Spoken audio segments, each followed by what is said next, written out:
Y para analizar la represión israelí contra palestinos en Gaza, registrada el 14 de mayo pasado, en el marco de la apertura de la Embajada de Estados Unidos en Jerusalén y a 70 años de la Nakba, tenemos el comentario de la doctora Doris Musalem, profesora e investigadora de la Universidad Autónoma Metropolitana, Unidad Xochimilco. El lunes 14 de mayo, mientras se celebraba la transferencia de la Embajada de Estados Unidos a Jerusalén, decenas de miles de palestinos se manifestaron en la frontera de Gaza con Israel y una vez más el ejército israelí disparó, asesinando a 62 palestinos.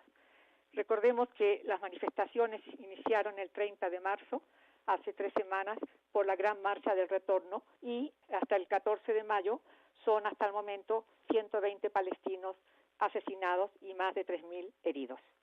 El premeditado asesinato de los palestinos desarmados por el ejército israelí, con un saldo, como decía, de 120 muertos, fue en una fecha provocadora, el 14 de mayo, ya que ese día de la transferencia de la Embajada de Estados Unidos a Jerusalén se cumplían 70 años de la Nakba, la creación del Estado de Israel, que significó la expulsión de los palestinos de su patria. El ejército israelí, como vimos, también mató a niños. Murieron 12 niños en esta última ataque. Al respecto, quiero decir que el periodista polaco Maciej Wisniewski dice: el cuerpo palestino es en sí mismo un arma. Un palestino desarmado, incluso un niño o un discapacitado, está armado por el solo hecho de existir. La mejor manera de desarmar al cuerpo palestino es convertirlo en un cuerpo muerto. Cierro la cita. También algo que quiero aclarar es que se está haciendo responsable a Hamás por la masacre cometida por el ejército de Israel. Como siempre, la mentira es utilizada como un arma política por el sionismo. Hay que recordar que la Organización para la Liberación de Palestina, la OLP, también ayer fue acusada de terrorista y de ser un obstáculo para la paz, y hoy lo es Hamás. Hay que recordar que Hamás recién surge en 1987, con la primera intifada. No existía cuando ya el récord criminal de Israel contra los palestinos era numeroso. Recordemos solamente la invasión del Líbano en 1982. No estaba Hamás. Y ahí se cometió un crimen de guerra donde miles de palestinos y libaneses fueron masacrados por la fuerza militar de Israel.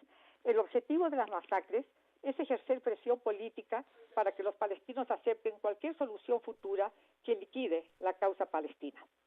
El gran signo de la agresión del Estado terrorista de Israel contra el pueblo palestino es la dinámica de la impunidad, que es la permisividad del crimen que se ha creado, y esto hace fácil entonces que Israel continúe con estos crímenes. La acción política de Donald Trump, presidente de Estados Unidos, de llevar su embajada a Jerusalén, es un peligroso antecedente de la legalidad internacional al reconocer la soberanía sobre un territorio que se tomó por la fuerza en 1967, ya que esta acción es un nuevo despojo de territorio de Palestina, violando el derecho internacional. Y esto da luz verde para que Israel continúe el genocidio del pueblo palestino que está en curso. Aquí cito a Ilan Pappé, el historiador israelí, que habla de este genocidio. La Unión Europea llama a la contención de ambas partes, pero lo más grave es que en el contexto de las condenas, en el mejor de los casos, se reconoce que ha habido una fuerza desproporcionada, pero no se menciona en ningún momento que Israel debe poner fin a la ocupación, que es la causa de la tragedia que vive el pueblo palestino, ya que la ocupación no solamente ocupa, sino que mata, coloniza, expulsa y roba las tierras palestinas. Lo mismo se dice que los cohetitos que lanza Hamás al sur de Israel, en Cedrot, en el sur, estaba ocupado por palestinos que fueron expulsados en 1948, hace 70 años.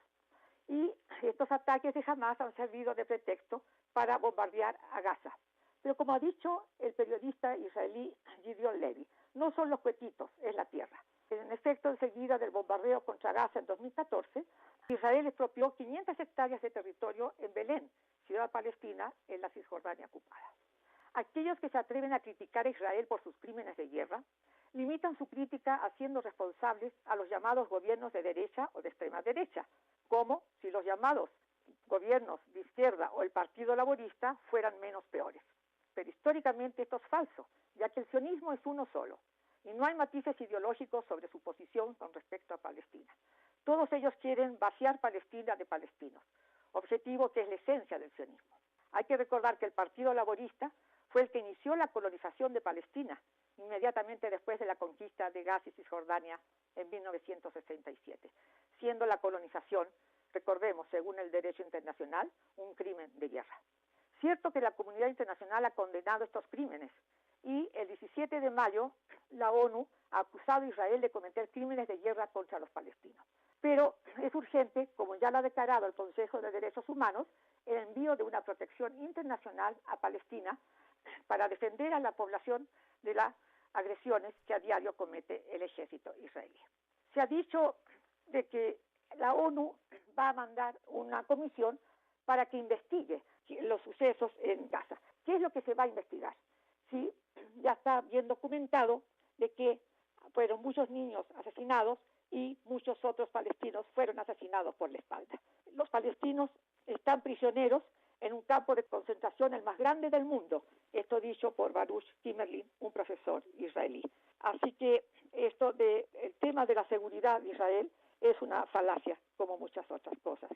Lo único que podemos decir para finalizar es que la colonización y el sufrimiento de Palestina parece interminable, pero la resistencia sigue y esta vez sigue de una manera distinta, que es a través del BDS, que es el boicot de todo, en todos los campos económico, político, deportivo, cultural, contra Israel, que es una nueva estrategia pacífica de los palestinos para luchar por la justicia y poner fin a la ocupación y el regreso de los 7,5 millones de refugiados a sus hogares en Palestina. Para Radio Educación, Doris Musalem, profesora investigadora de la Universidad Autónoma Metropolitana, Unidad Xochimilco.